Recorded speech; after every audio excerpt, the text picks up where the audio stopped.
अस्सलाम वालेकुम नाज़रीन, आप देख रहे हैं असम्बली व्यूज़ और मैं हूं बाबर मुगल। नाज़रीन, इस वक्त हमारे दरमियान 80 न्यूज़ के मुस्तकिल तज्ज़ियाकार सईद दुराई मौजूद हैं। आज इनसे जानते हैं कि कल सुप्रीम कोर्ट का एक तारीखी फ़ैसला आ चुका है। इनसे जानते हैं कि ये इस फैसले को किस तराजा से देखते हैं। जी राय साहब। बहुत शुक्रिया आपका जी। मैं ये अब फैसले जो होते हैं ये कौम की अमानत हो जाते हैं। हम सही। इसके ऊपर बहस कर सकते हैं, डिस्कस। मेरे ख्याल में ये फैसला टोटली गलत है क्योंकि मेरिट पे नहीं हुआ ये। गलत है? हाँ, ये मेरिट पे नहीं हुआ, टेक्निकल ग्राउंड्स पे हुआ है। अच्छा, हाँ, ये मेरिट पर नहीं बल्कि टेक्निकल ग्राउंड पे। और टेक्निकल ग्राउंड पर भी गलत हुआ है। मैं वहां पर भी जाऊंगा, आपको साबित करके दूंगा। बड़ी बात कर रहे हैं आप। बड़ी बात मैं आइन से साबित करूंगा, मैं इधर उधर से तो नहीं लाफे मार रहा। जी। देखिए, हमारे मुल्क में पहले तो अपने मुल्क का तरीकाकार देख लें। हमारे मुल्क में कभी भी फैसले अदलिया ने मेरिट पे नहीं किए, बल्कि वो टेक्निकल ग्राउंड्स पे करते हैं। मैं मिसालें दे देता हूँ। एक केस को आप लेट ट्रेड करते, तारीखें डालते जाते 20, 30, 40, 50, ये केस ख़त्म हो जाता है। ये टेक्निकल ग्राउंड पर, ये तो कोई भी बैठ के आदमी, आप भी वहाँ बैठ के इस तरह की डेटें दे सकते हैं, कोई भी दे सकता है। ये जजेज हैं, इनको माइंड अप्लाई करना चाहिए। आप एक आदमी तो दे दें, बाकी तो नहीं दे सकते। इसी तरह स्टे ऑर्डर होता है, हज़ारों साल चलता रहता है। बाहर के मुल्कों में तो ऑटोमेटिकली 15 दिन के बाद स्टे ऑर्डर खत्म हो जाता है और मेरिट डिस्कस होती है। मेरिट डिस्कस ही नहीं होता और वो पार्टी मर जाती है जिसने केस किया हुआ है, उसका घर भी पता नहीं कोई छीन के ले जाता है। आप समझते हैं कि मेरिट पर नहीं, मेरिट पे नहीं हो रहा है। यहाँ हम सुप्रीम कोर्ट में जाते हैं, हम एक्सपेक्ट करते हैं कि ये मेरिट पर फैसले करेंगे। ये टेक्निकल ग्राउंड में, जैसे हदीबिया का केस था, उसमें सारे सबूत थे, लेकिन वो मेरिट पर टेक्निकल ग्राउंड पर उड़ा दिया गया था। हम यही करते आए हैं 70 साल, हम इंसाफ को कत्ल करते आए हैं और फैसले टेक्निकल ग्राउंड्स पर करते आए हैं। इस केस में भी फैसला टेक्निकल ग्राउंड पर किया, लेकिन वो टेक्निकल ग्राउंड भी गलत है। मैं बताता हूँ किस तरह। जी जी। देखिए, लेटर बाहर से आया है, ये नहीं है वहाँ पेश हुआ, वो डिस्कस नहीं हो सकता। ठीक है, क्योंकि वो इशू था।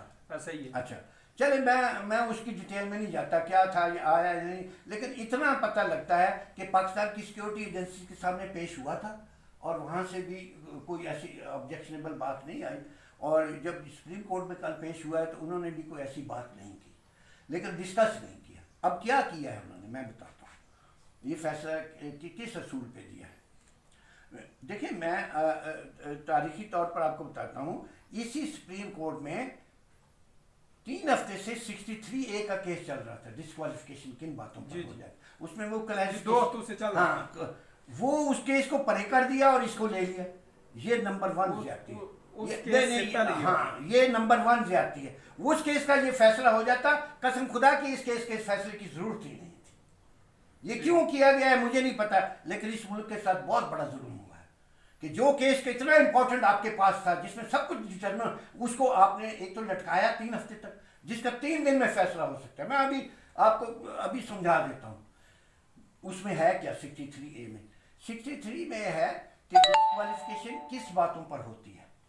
उसमें एक बात बताई गई है कि जब इलेक्शन हो जाते हैं तो असेंबली में 2 ग्रुप बन जाते हैं। पार्लियामेंट्री ग्रुप होते हैं, पार्लियामेंट पार्टी, पॉलिटिकल पार्टी नहीं, पार्टी। एक पार्लियामेंट पार्टी गवर्नमेंट में आ जाती है, एक पार्लियामेंट पार्टी अपोजिशन। अब वो पार्लियामेंट पार्टी में कई पार्टियां हो सकती है। जैसे इस वक्त हुकूमत की पार्लियामेंट में MQM भी थी, क्यू लीग भी थी और हमारी ये तहरीक इंसाफ भी थी।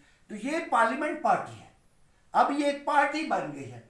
इसका हेड अपनी पार्टी का हेड नहीं होता, MQM का हेड नहीं होता। इसका पार्टी जो ऊपर आ जाता है, जो सेलेक्ट होता है, सरबराह, PM होता है। अब इस वक्त PM था इसका हेड और उसको पार्लियामेंट्री हेड कहा गया।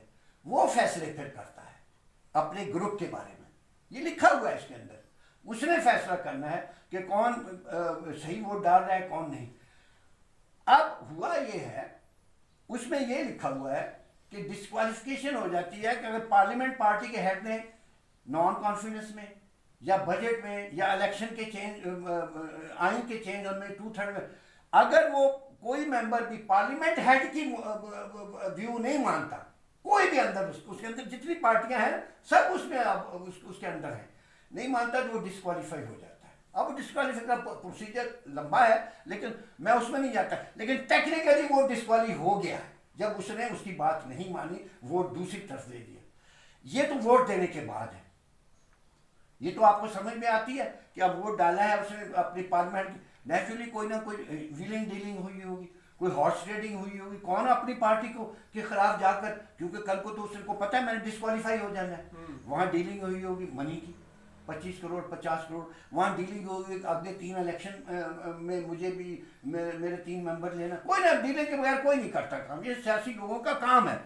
तो जनाबली उसको तोड़ने के लिए ये किया गया है कि आप पार्लियामेंट्री पार्टी के हेड, हाँ और कोई छोटा मोटा कानून हो उसमें अपनी राय दे सकते हो जिसमें गवर्नमेंट नहीं टूटती, जिसमें गवर्नमेंट आप दे, लेकिन इस तरह के जो 3.4 हैं, पार्लियामेंट हेड जो कहेगा वही माने, और पार्लियामेंट हेड ही लिखेगा फिर इलेक्शन कमीशन को कि ये मेंबर जो MQM का था इसने मेरी बात नहीं मानी, इसको डिस्क्वालीफाई किया जाए।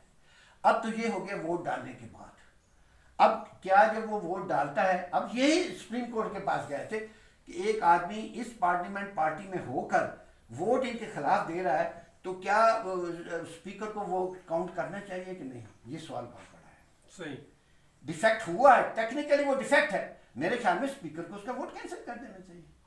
वोट तो पड़ा है, वो करेगा तो फिर ये सारी मनी लॉन्ड्रिंग और हॉर्स ट्रेडिंग सारी खत्म हो जाएगी। ये तो पहले फिर करनी चाहिए थी। ये इसकी इंटरप्रिटेशन की सिर्फ एक जरूरत है, वो फिर इस सुप्रीम कोर्ट की जरूरत न थी। हाँ, सुप्रीम कोर्ट को देखिए, जब उसने वोट पार्लियामेंट हेड के खिलाफ दे दिया और डिस्क्वालीफाई भी हो रहा है तो ये रूलिंग देनी चाहिए थी कि वो क्या नाम है स्पीकर, उसका वोट वहीं कैंसिल कर दे ताकि निपदा इवल इन दी बट, बुराई वहीं खत्म हो जाए। और उसने लेन देन किया है, वो दूसरी पार्टी इसको छितर मारेगी, हमारा तो काम ही नहीं बना, हमें तुम्हें क्या दें, हॉर्स ट्रेडिंग खत्म हो जाएगी। अच्छा, रूलिंग के बारे में बताया ना कि जो मैं बताता हूँ। अब इसके अलावा एक और क्लास भी है 63A में, एक मेंबर रिजाइन करके दूसरी पार्टी में जा सकता है, रिजाइन करके, वैसे नहीं, अपनी रिजाइन करके फिर इलेक्शन जीते। लेकिन इसमें एक 63A में एक और बात भी है, मैं बताता हूँ। इसी जो resigns from membership of the political party or joins another parliament party, vote नहीं पड़े उससे पहले ही कोई दूसरी पार्लियामेंट पार्टी में ज्वाइन करता है, वो भी डिस्क्वालीफाई हो सकता है। ज्वाइंस अनदर पॉलिटिकल पार्टी, यानी जो मुखालिफ पार्लियामेंट पार्टी है उसको ज्वाइन कर लेता है। आपके MQM के मेंबर जाके उधर बैठ जाते हैं, अभी वोट भी नहीं पड़े, बल्कि एक दिन पहले रात को भी उनके खाने खा रहे हैं, उनके साथ शामिल हो गए हैं और जश्न मना रहे हैं, तो ये डिसफेक्शन है, ये डिस्क्वालिफिकेशन। ये नहीं, अगर आप अपनी पार्लियामेंट पार्टी को छोड़कर दूसरी में नहीं शामिल हो सकते, ये इसमें लिखा हुआ है, इफ यू जॉइन, यानी अभी वोट नहीं पड़े, तो वही तो उसने उस दिन किया है। उसने देखा कि ये लोग अपनी पार्टी को छोड़ के उधर बैठे हैं, उसने डिस्क्वालीफाई जल्दी की है, लेकिन उसका फैसला सही था, डिप्टी स्पीकर का फैसला सही था, वो डिस्क्वालीफाई हो चुके थे, लेकिन उसको तरीके से करना चाहिए। ये जब उसने रूलिंग दी हाँ। डिप्टी स्पीकर ने, उस वक्त वोटिंग होनी थी, वोटिंग होने की बजाय वो रूलिंग इस वाले हाँ, तो उससे पहले 63A आ गया ना कि ये तो वहां ज्वाइन कर चुके हैं, वोटिंग की जरूरत ही नहीं, वो डिस्क्वालीफाई कर सकते हैं इनको। ये कह रहा है कि अगर वो दूसरी पार्लियामेंट डिस्क्वालीफाई तो पहले पे कर सकता था, जब पहले नहीं, जब आके सामने बैठेंगे, ये रातों रात चेंज होते हैं, कभी इधर चले जाते हैं, कभी उधर चले जाते हैं, रातों रात अपनी लॉयल्टी चेंज करते हैं। फाइनल लॉयल्टी देखनी है जिस दिन आखिरी दिन वोटिंग होने की शुरू होने, उस वक्त ये कहाँ बैठे, ये तो रातों रात अपनी लॉयल्टी चेंज कर लेते हैं। वो फाइनल डे वो था डी डे, जिस दिन उसने देखा कि ये अपनी पार्टी को छोड़ के they have joined another parliament party, तो ये डिस्क्वालीफाई होते हैं। उस पर उसने कहा कि मैं इसको कैंसिल करता हूँ। उसने सही फैसला दिया है लेकिन जल्दी में, लेकिन सुप्रीम कोर्ट ने गलत फैसला दिया है। जिस वक्त करदाद ये मंजूर की गई थी हाँ। अहमदाबाद के हवाले से, तो स्पीकर उसी बात पर मुस्तरद कर सकता था, नहीं मंजूर नहीं कर सकता था। उस वक्त तो भी पता ही नहीं क्या होना है यार, 10 दिन गुजरने हैं, 10 दिन में क्या समुद्र का पानी किधर जाता है यार, कैसी बात करते हैं। प्लीज थोड़ा सा इतनी कहानियां ना डालें। मैंने बताया ये इनकी लॉयल्टी हर घंटे बदलती हैं, बदलती रही, आप देखें किस तरह ये बदलते रहते हैं, रोज रोज रोज इधर उधर लेन देन करते हैं, अवाम के वोटों के ऊपर अपनी जाती मकासद का लेन देन करते हैं। ये ना सिर्फ मुल्क के लोगों के साथ बल्कि बैरूनी मुल्कों के साथ भी फिर लेन देन शुरू हो जाता है, जो बाद में फिर अगर ये फैसला हो जाता है ये दूसरा केस नहीं आना था। मैं सिर्फ एक बात करूंगा, अब हम वहाँ कहाँ पहुँचे हैं, जाफर बंगाल, सादक अज़दक्कन, नंगे कौम नंगे दीन नंगे वतन, हमने कौम को भी शर्माया है, अपने दीन को भी जलील किया है और अपने वतन को भी बेचा है। जाफर बंगाल, सादक अज़दक्कन,